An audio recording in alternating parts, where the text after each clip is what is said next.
பாருப்பா. தேசினி எங்கே போகிற? தோல் போகிறீங்களா? யாரோட போகிறீங்க? பேகை நல்லா எடுத்து விடுப்பா. அவனை முன்னாடி நவுத்தி உட்காரை தம்பி.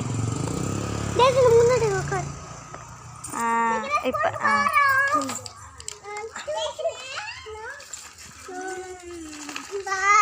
பாய். ஸ்கூல் போறியா?